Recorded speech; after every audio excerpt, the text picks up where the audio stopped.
क्या बात है, क्या बात है। जियो शेर जियो।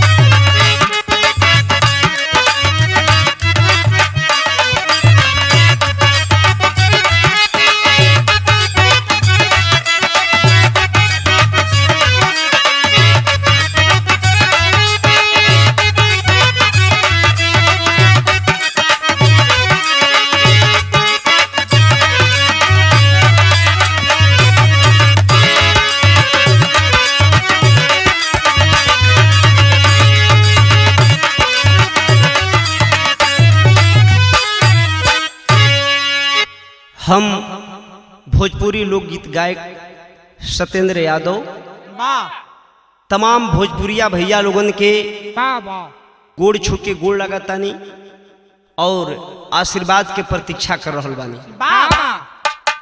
ई कैमूर जिला के एगो घटना बा। रोड हादसा में एक परिवार ही समाप्त हो गई। मौत के गोद में सो गए लोग। तो पूरे अपने ओर से और अपने टीम की ओर से भावभीनी सच्ची श्रद्धांजलि अर्पित करते हैं और दुनिया के मालिक से प्रार्थना करते हैं कि मालिक स्वर्ग में सभी मृतक आत्माओं को जगह मिले आपके ओर से और आगे जन्म मिले तो अच्छे परिवार में जन्म मिले। इसी कड़ी के साथ बिरहा तरुआ से भैया आप लोग बहुत सुन लिया, बहुत सुने के मिलल आप लोगन के, लेकिन यह बिरहा नहीं है, एक दर्द भरी कहानी है। जरा गौर फरमाएंगे आप लोग और हमें आशा नहीं पूर्ण विश्वास है कि इस बिरहा को आप लोग सुनेंगे तो पत्थर का भी करेजा पानी बन जाएगा। स्वर लगल मास्टर।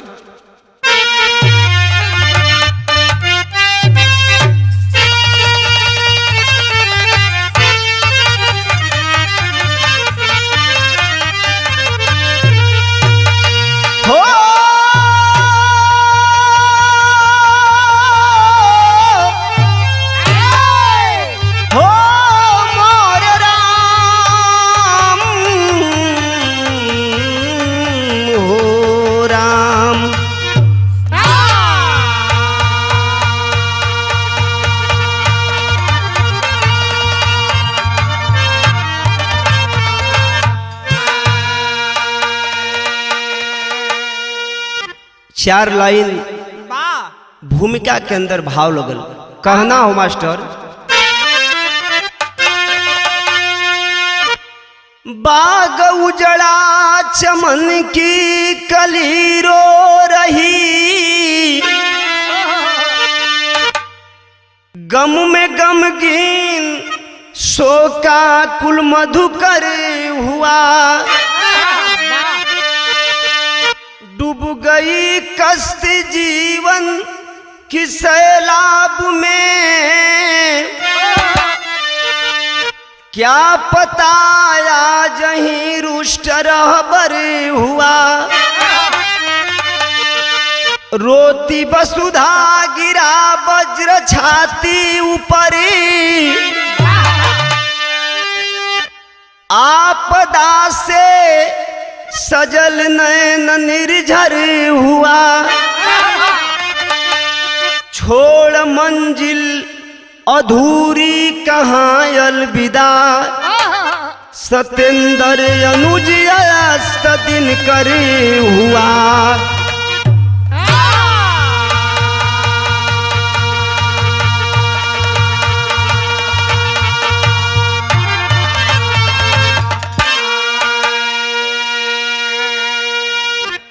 यहाँ एक लाइन गजल के टुकड़ा दिहल गई। कौन गजल हो मास्टर?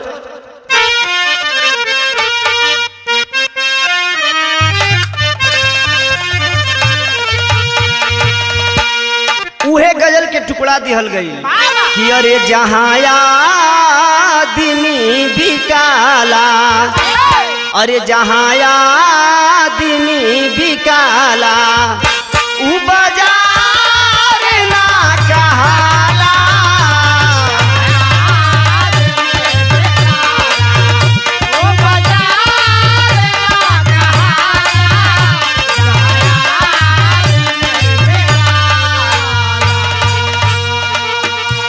जहाँ आदमी बिकाला उ बाजार ना कहाला।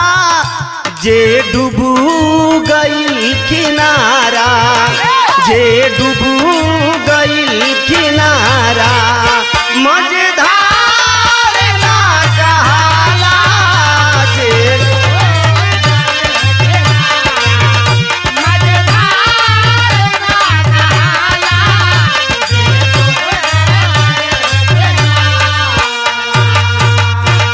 जे डूबू गईल किनारा, मझधार ना कहाला। हमरे गुरु ओम प्रकाश सिंह यादव कहलन एक लाइन, का कहलन? जहाँ पानी ना मिलेला, जहाँ पानी ना मिलेला, उ दुआर ना कहाला। जहाँ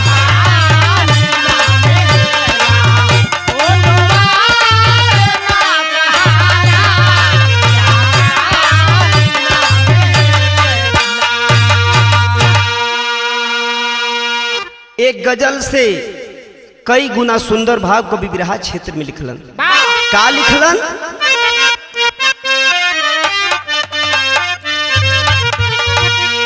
कि होनी को कोई न टाला, होनी को कोई न टाला, जो लीलार टाकी जाला। होनी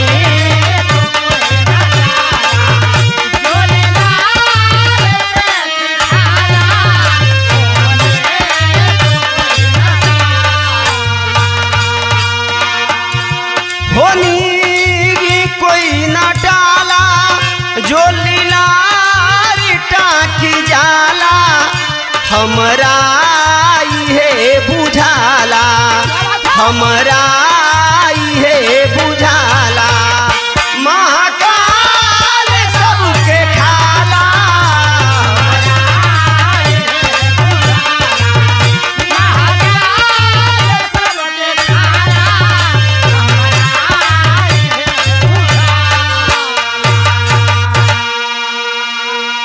एजे से हमरे बिरहा के शुरुआत हो गई। केकर कहानी बा, कैसन कहानी बा? साफ साफ आप लोगन के शीशा में जैसे सूरत झलकेला वैसे हमार बिरहा आप लोग के समझ में आई। कहानी के शुरुआत भइल मास्टर।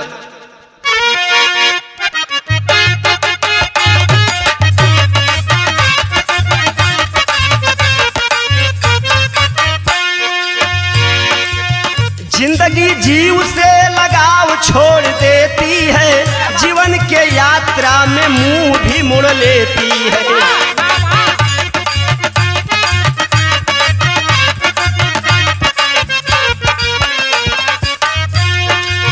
लीला तेरी विधाता बड़ी निराली है, कहीं तो दुख है कहीं तो खुशहाली है।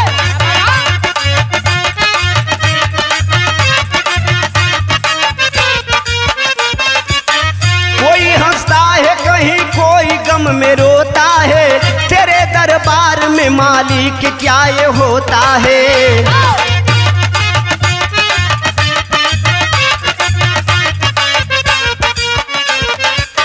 प्रांत बिहार में कैमूर जिला ज्ञानी है, थाना मोहनिया बमहू गांव की कहानी है।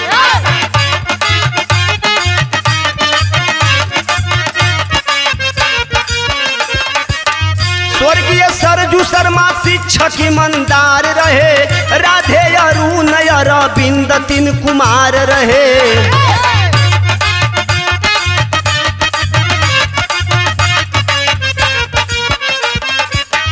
अरविंद की शादी हुई रामपुर कुड़ारी में, पत्नी सोनी आई बम्हौर ससुरारी में।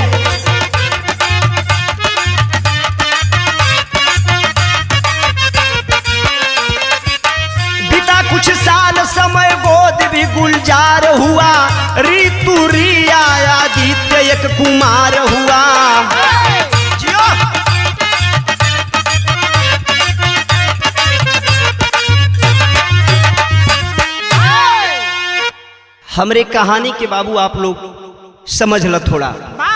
कैमूर जिला में मोहनिया प्रखंड अंतर्गत एक बमहौर गांव आता है बाबू, और उसी बमहौर गांव की एक कहानी है। सरजू शर्मा जी पेशा से शिक्षक हुवन। भगवान 3 बेटा के जन्म दहलन। बड़का लड़का के नाम राधे शर्मा, माझी लड़का के नाम अरुण शर्मा, और सबसे जो छोट लड़का बालन अरविंद शर्मा नाम बतावल गई। बाबू अरविंद गांव से लेकर के इलाहाबाद तक पढ़ाई किए। पढ़ाई के बाद भभुआ विधानसभा में रामपुर प्रखंड अंतर्गत कुड़ारी गांव के सिद्धेश्वर शर्मा जी जेकर बेटी के नाम सोनी बतावल गई अलन, और अरविंद से संबंध जुट गई। कहे के मतलब कि अरविंद और सोनी से सगाई हो गई। आज कुड़ारी गांव से दुल्हन बन करके बाबू सोनी बाबुल की नगरी को छोड़ करके आज पीहर के नगरी में बमहौर में आई दुल्हन बन करके। अरविंद और सोनी की जिंदगी बीतने लगी। कुछ दिनों का समय बीता तो सोनी और अरविंद के शारीरिक संबंध से भगवान 2 बेटी के जन्म दहना और एक बेटा के जन्म भई। बड़ी लड़की के नाम रिया, छोटी लड़की के नाम रितु, और छोट लड़का जेकर उम्र 8 साल बतावल गई ओकर आदित्य कुमार नाम बा। जिंदगी खुशी खुशी बीतता। और अरविंद जब शादी हो गई सोनी से तो सोचे लगना कि आज 2 गो भैली जा, कल 4 गो होखल जाई, तो हमके कुछ करे के चाहिए। बाबू अरविंद शर्मा गांव में एक मेडिकल का जो है दवाई का दुकान खोल दिए। अरविंद शर्मा एक नेक इंसान रहलन, जेकरा पास पैसा रहे ओकरो के दवाई दो, जेकरा पास पैसा न रहे ओकरो के दवाई दो। भैया 2-4 दिन के बादे हमार पैसा दे दी। बड़ा अच्छा इंसान रहलन, लोगन में प्यार दुलार बांटत हुन। समय बीतत हो, कितना दिन के समय बीतल, 2023 आ गई। आज जब 2023 आ गई तो अरविंद के साला जेकर नाम रविनंदन बतावल गई एगो स्कॉर्पियो लेलन, और लोग आपस में विचार किए कि हमनी के नई गाड़ी बिया, हमनी के घूमे चले के। लोग एक प्रोग्राम बनाए। बमहौर से 7 लोग तैयार हुए और 5 लोग कुड़ारी से तैयार हुए। लोगों का प्रोग्राम बन गया। तैयारी करके बाबूजी 28 अगस्त को बमहौर से 10 बजे रात को अरविंद शर्मा अपनी पत्नी के लिए, अपने दोनों बेटियों को लिए, छोटा एक लड़का है जिसका नाम आदित्य कुमार बताया गया उसको लिए, और अपने बड़े भाई अरुण के भी 2 लड़किन के लिए लहना। 7 परिवार गाड़ी में सवार होके चलल। कहाँ के लोग प्रोग्राम के लिए, यहाँ तर्ज लगल मास्टर एक थे।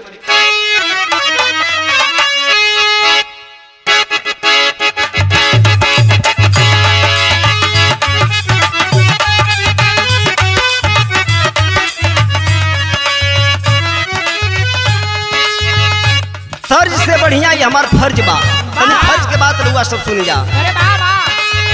बमहौर नगरिया से खुलल बेगड़िया हो,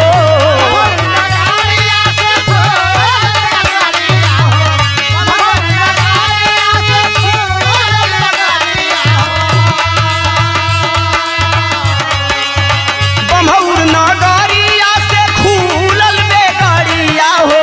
28 अगस्त दिन सो मारो ये रामा,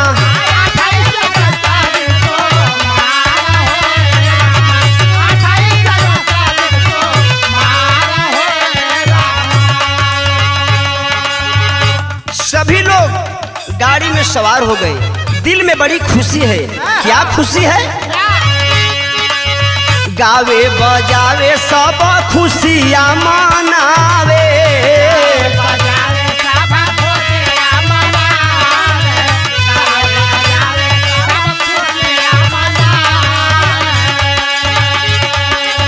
रजरप्पा दर्शन के सपना सजावे,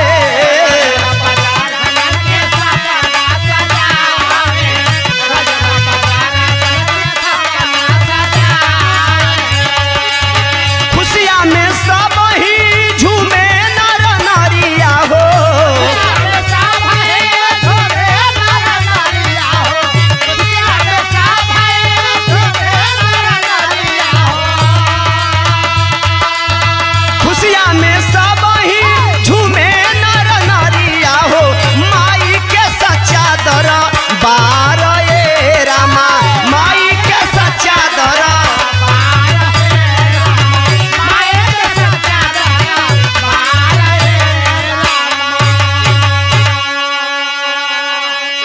तनी हमरे बात के रुआ सब समझ ले जा। 7 लोग बमहौर से सवार हुए गाड़ी में और 5 लोग कुड़ारी से सवार हुए। जिस गाड़ी में बताया गया अरविंद का जो साला था गाड़ी को चला रहा था, उसकी पत्नी दिव्या कुमारी, अरविंद जी की सास जिसका नाम राजमती बताया गया, और अरविंद के ससुर जिसका नाम सिद्धेश्वर शर्मा बताया गया, और उपेंद्र। 5 लोग वहां से सवार हुए और 7 लोग बमहौर से सवार हुए। एक गाड़ी डायरेक्ट रजरप्पा गई। माता का लोग दर्शन किए, पूजा पाठ किए, और वहां से पूजा पाठ करके तुरंत वहां से रवाना हुए। कहां के लिए रवाना हुए? तर्ज लगल मास्टर।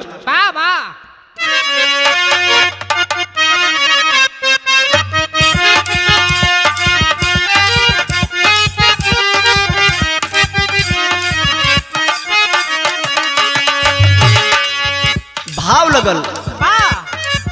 रजरप्पा कई के दर्शन, रजरप्पा कई के दर्शन, राजगीर राम अइले, राजगीर राम अइले।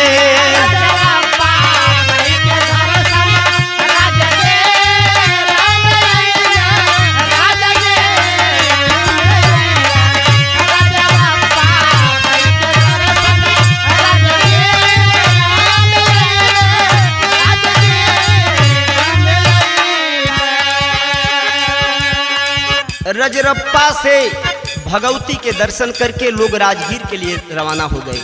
राजगीर में जा करके घूम फिर करके वहां से लोग बोध गया में आए। आज जब बोध गया में आए तो भगवान बुद्ध के नगरी में घूम फिर करके दर्शन अर्चना पूजा किए, और पूजा करके लोग आगे के लिए बढ़े। कहां के लिए बढ़े?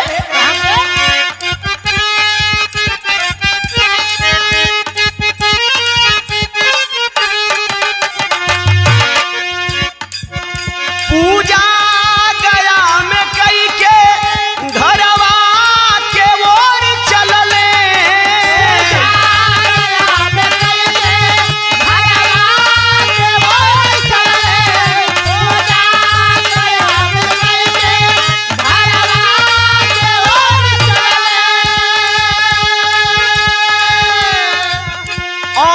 औरंगाबाद बारूद डिहरी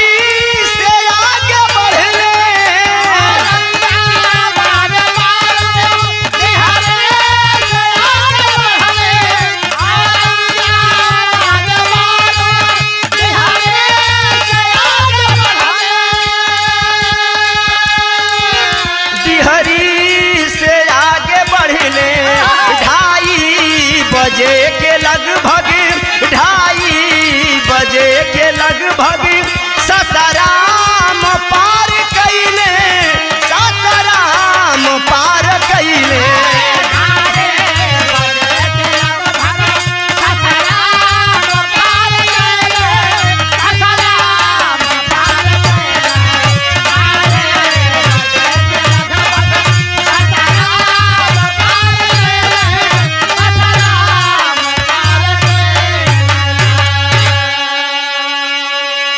ए बाबू, पहले वे बतौली हैं कि हमार कहानी आप लोग के साफ साफ समझ में चलाई। लोग गया में आए और गया में पूजा पाठ करके सभी लोग गाड़ी को लेकर आगे बढ़े। जब सासाराम पार किए तो सभी लोग धीरे धीरे गाड़ी में सोने लगे, क्योंकि 2 दिन के लोग थके थे दर्शन पूजा करने में, और ड्राइवर को भी झपकी आने लगी। तो हुआ क्या? विदेशिया के लाइन लगल मास्टर।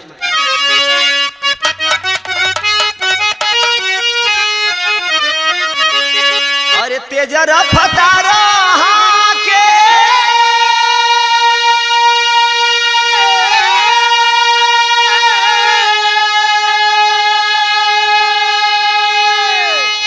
ए बाबू ड्राइवर के नींद लागे,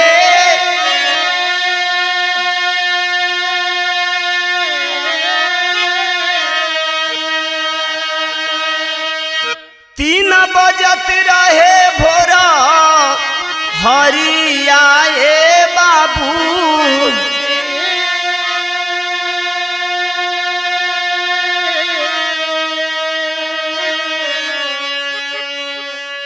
पखनारी टेकारी के बीचे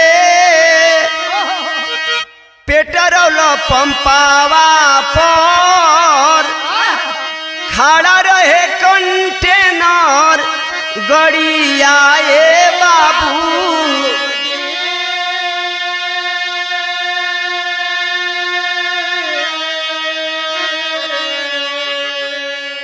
ए बाबू सासाराम से जब पार किए लोग पखनारी टेकारी के बीच में आए तो वहाँ एक पेट्रोल पंप है और पेट्रोल पंप के बगल में एक कंटेनर गाड़ी खड़ी थी।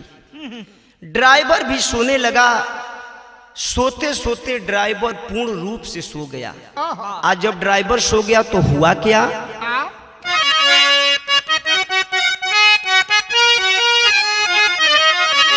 अरे ड्राइवर जब सूती गई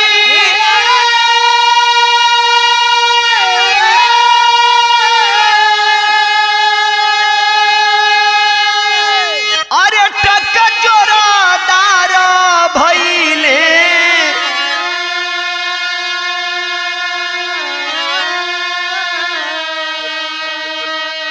अरे 5 फुट अंदर घुसल गड़िया ए बाबू।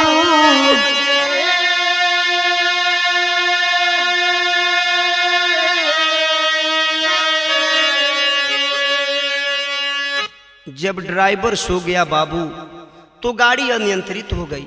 रोड को छोड़ करके बगल में कंटेनर खड़ा है। जा करके गाड़ी इतना तेज गति में थी कि पूरा गाड़ी कंटेनर में समा गई। आज जब बाबू गाड़ी कंटेनर में समा गई तो हुआ क्या कि लहू लुहाना भइले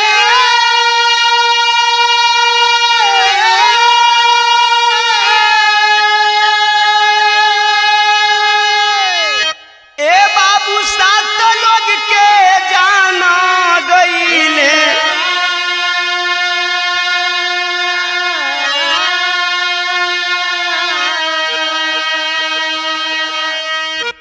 चूर हो गईली खोपड़िया ए बाबू।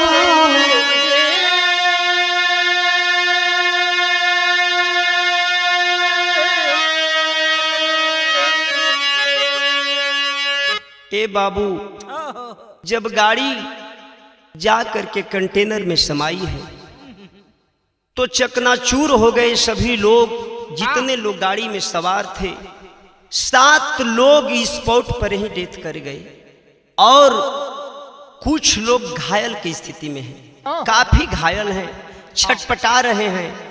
तब तक कंटेनर का बाबू जो ड्राइवर था आया है, देखा है कि घायल स्थिति में लोग छटपटा रहे हैं। कुछ लोग कंटेनर के भीतर गाड़ी जो है चपटा गई है, घायल स्थिति में है।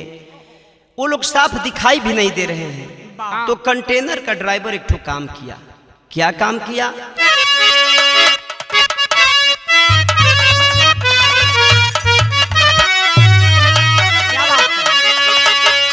कि अरे कंटेनर वाला फोन कई के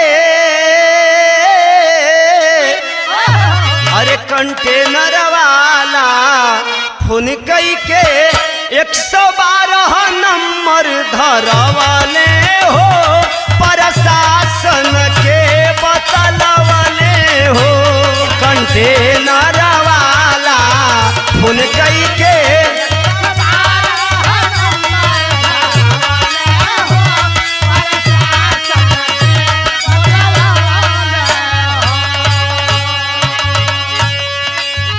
अरे बाबू 112 नंबर पर कंटेनर का ड्राइवर फोन किया तो हुआ क्या? पुलिस मौके पर पहुंच गई।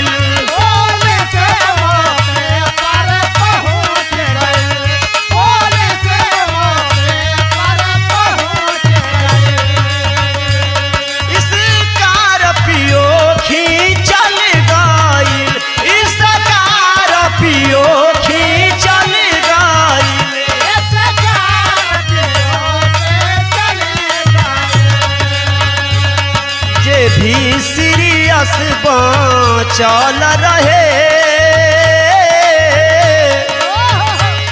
जे भी सीरियस चल रहे ओके हॉस्पिटल पहुँचवले हो, प्रशासन के बतलवले हो।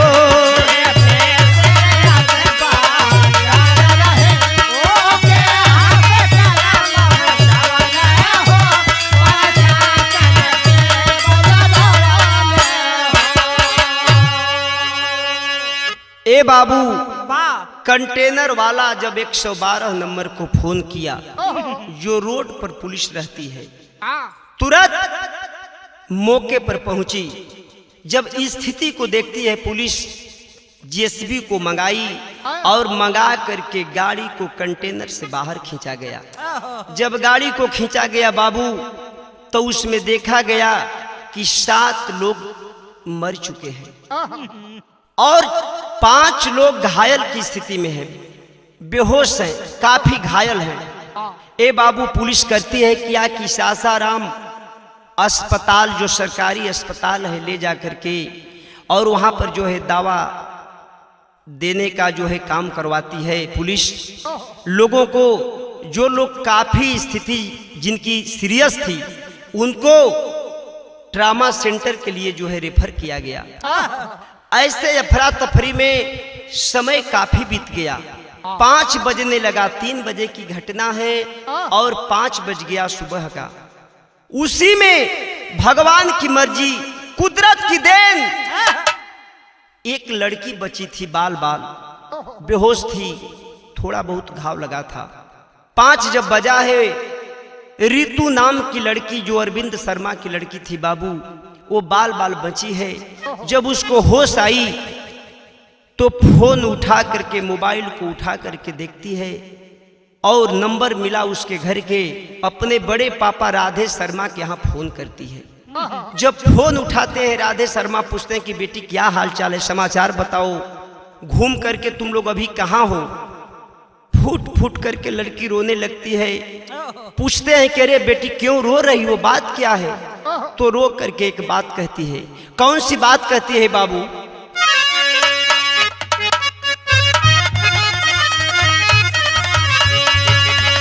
यही बात कहती है कि अरे बड़का पापा हो,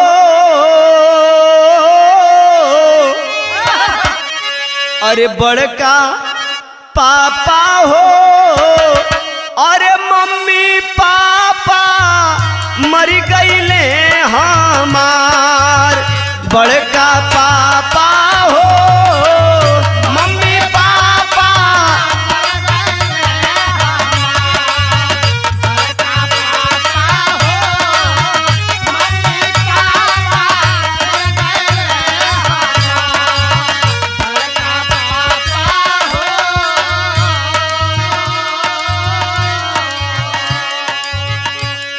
राधे शर्मा बड़े पिताजी जब इतनी बात को सुनते हैं लड़की के मुख से कि पापा हमार मम्मी पापा दुनिया में ना रहना, लोग मर गए हों, तो बड़े पिता राधे शर्मा जी पूछते हैं कि अरे बेटी ये घटना कैसे घट गया?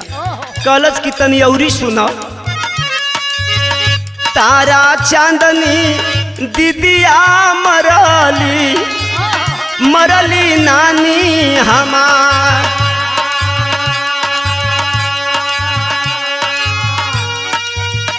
तारा चंदनी दीदिया मरली नानी हमार। रियाया दीदी बबुआ मरले, सुन भइल संसार की बड़का पापा।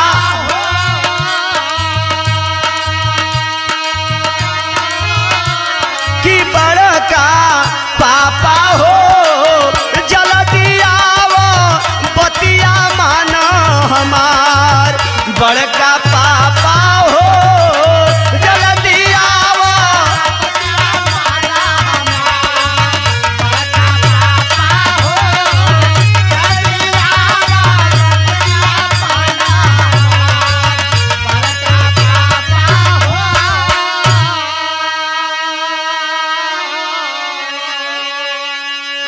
बाबूजी, आप लोग खुद अपने दिल और दिमाग से सोच सकते हैं, समझ सकते हैं कि जिसके घर के सारे परिवार मर चुके हैं, छोटी बच्चे हैं, उस दृश्य को देख करके उसके ऊपर क्या बीतता होगा, ये सोचने वाली बात है। लेकिन अभी उसके पास हौसला है कि अपने घर को सूचना दी है। बाबूजी, जब राधे शर्मा को इस बात की जानकारी हुई तो धीरे धीरे गांव के लोग भी इकट्ठा हो गए, गांव के लोग भी जान गए इस बात को।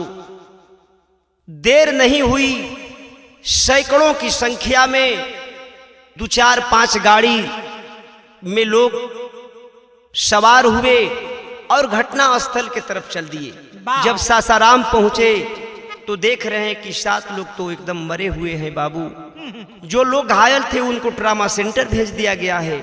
बच्ची बची है। लोग सासाराम में जो 100 था, 100 को बाबूजी पोस्टमार्टम लोग करवाए और करवा करके लेकर के बमहूर में आए।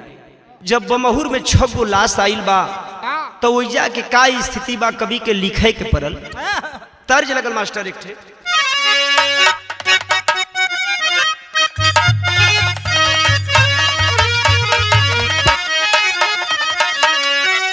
ए बाबू, जब बमहूर गांव में 6 गो लाश उतरल बे गाड़ी से, हित नात गांव घर जवार के लोग उपस्थित बा।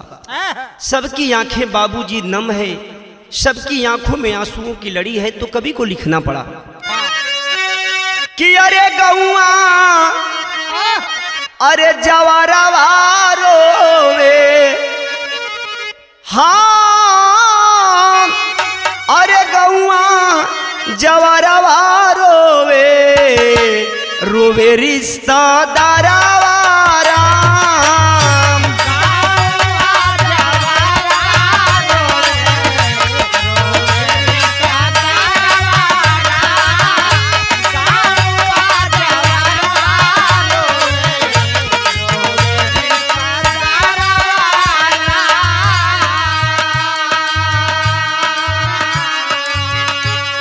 गौआ जवारवा रोवे, रोवे रिश्तेदारवा राम। पारा पारी देखे सबही, पारा पारी देखे सबही, बचियन के चेहरवा राम।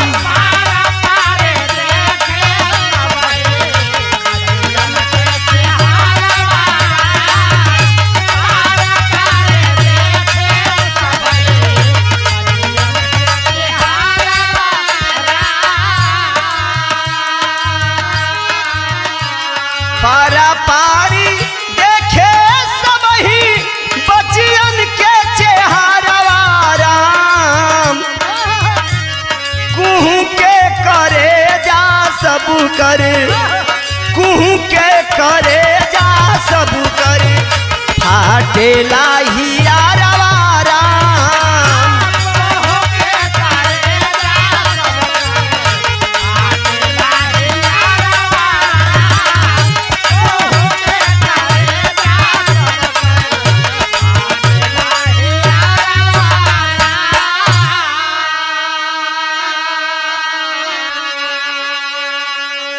सभी लोग रो रहे हैं और भगवान को लोग उलाहना दे रहे हैं कि मालिक, ई तोहार कैसन नियम बा कि कहीं खाली खुशी ही खुशी बा और कहीं ऐसनो कर देता कि जेकर पूरा परिवारे आज उजर गए, कहीं गम ही गम बा। लोग ये भगवान के दोष लोग देता। आगे का भइल, कुहू के करे जा सब करी, अरे फाटेला हियरवा राम। राधे अरुणा रोवे, राधे अरुणा रोवे, उजड़ल परिवारवा राम।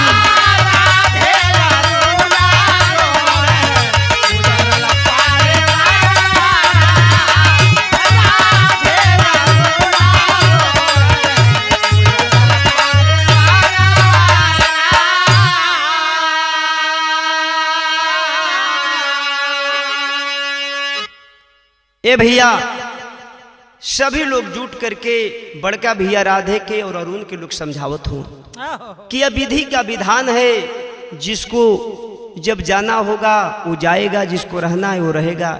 ये हमारे और आपकी बस की बात नहीं है। सभी लोग संतावना दे रहे हैं, लेकिन कभी टेरी के बात लिखना मास्टर कि अरे निगाहें निर्झर सावन में हुई, अरे निगाहें निर्झर सावन में हुई, अरे देख के मौत का मंजर परिजन भरते आए। गांव के लोग, जवार के लोग मिलकर के बाबूजी 6 लाश के जो है अर्थी को सजाए और विधि व्यवस्था करके 6 लाश जब बमहुर गांव से चलल हो, सबकर करेजा टुकड़ा टुकड़ा हो गई। तो कवि जी आल्हा के बात लिखलन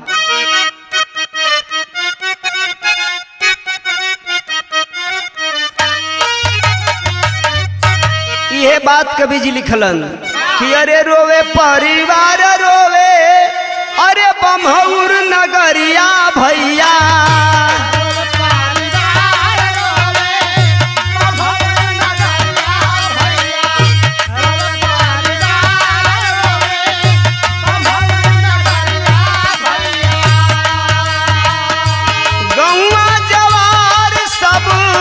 रोवे आंसू ढार,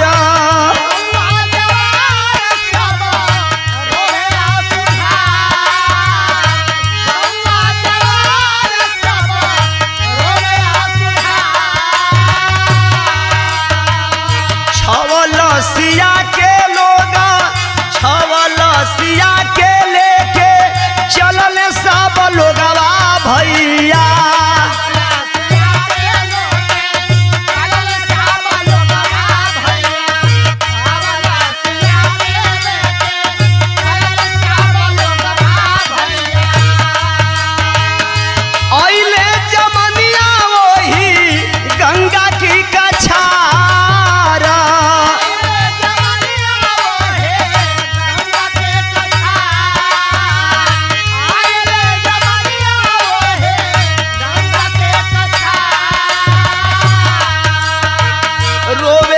मसान रोवे गंगा की लहरिया भैया,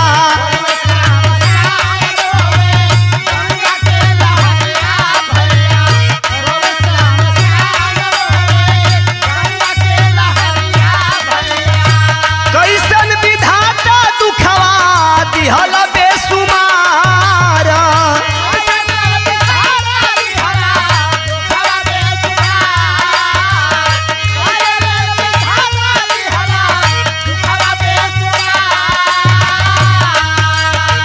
सहले सहाले नाई ऐसन दुख दैया भैया,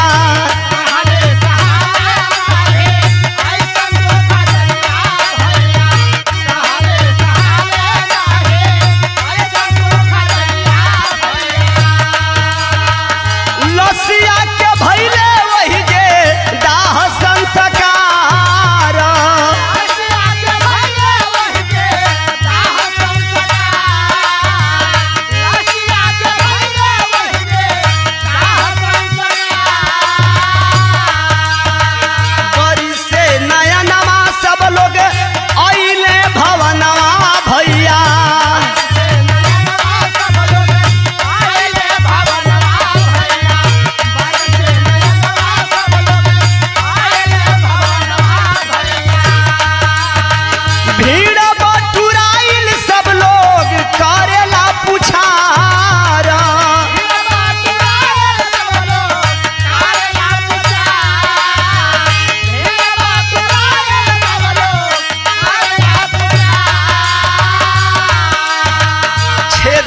सवान सांसद निरंजन विधायक अइले,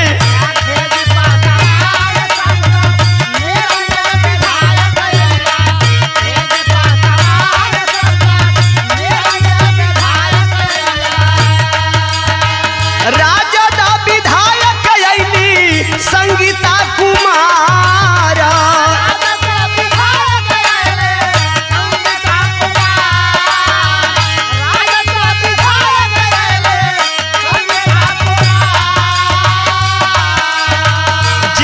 पार्षद गीता बरो अजय सिंह अइले भैया।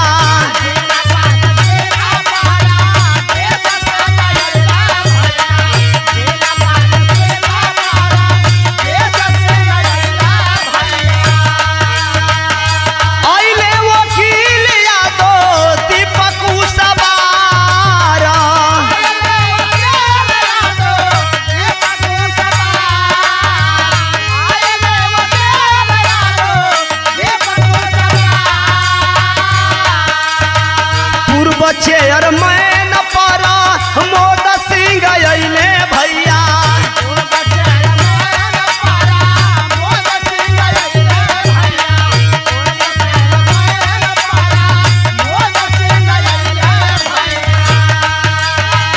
कहले कि घाटा ना घाटल बरियारा।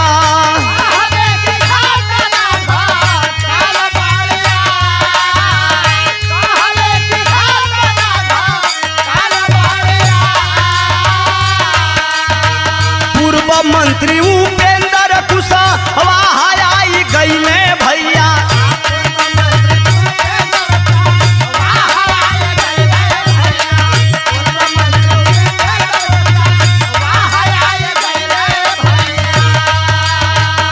डॉक्टर पुनीत भैया अइले उ सवारा।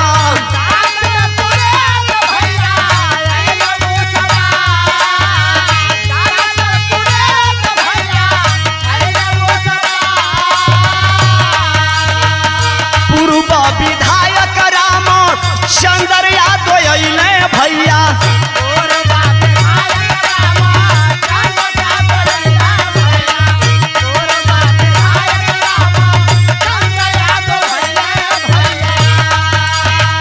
जमुई के सांसद अइले चिराग कुमार।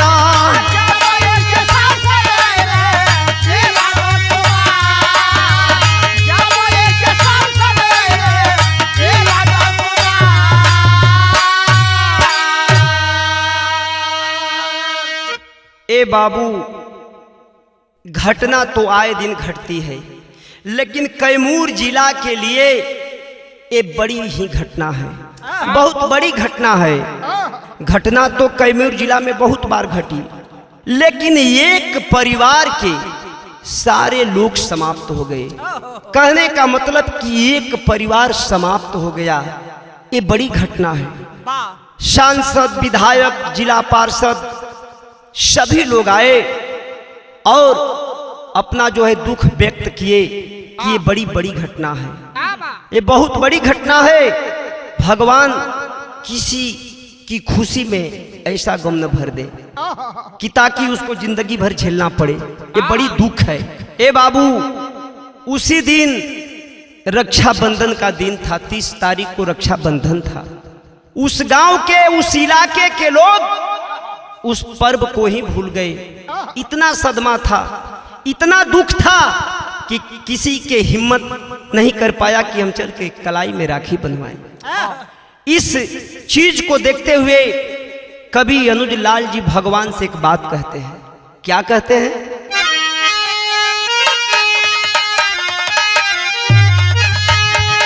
अरे का कैली, अरे शिव शंभु अविनाशी बम्हौर गौआ में आज भी मातम पसरल कटे उदासी बम्हौर गौआ में।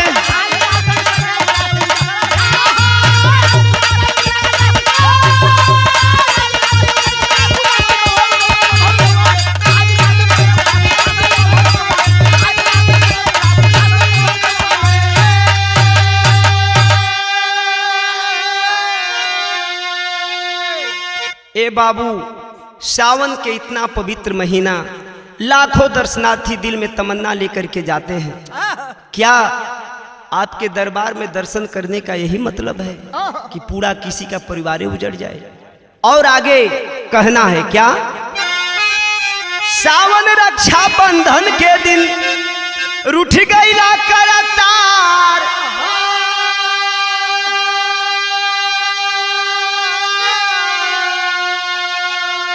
अरे घोर विपत में डलला तू उजड़ल शर्मा परिवार।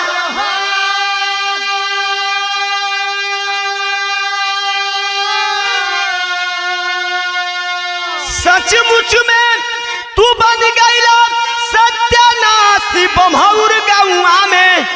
आज भी मातम पसरल कटे उदासी बम्हौर गौआ में।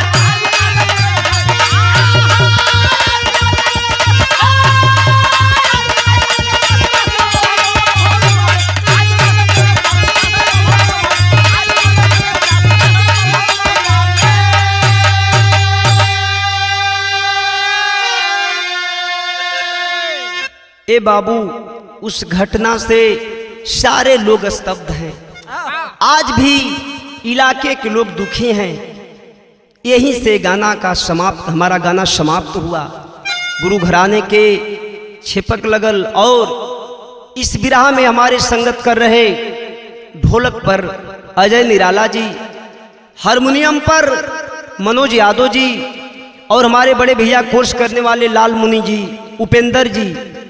लाल मुनि भैया उसी गांव बम्हौर गांव के रहने वाले हैं। अजय जी उसी गांव के रहने वाले हैं जो ढोलक पर संगत कर रहे हैं।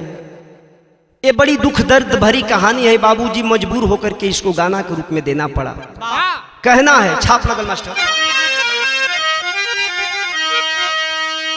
जय जखाड़ गुरजत दूलौटन डूब गए हैं गम से। कथन करे कभी अनुज लाल जी आंसू बहे कलम से।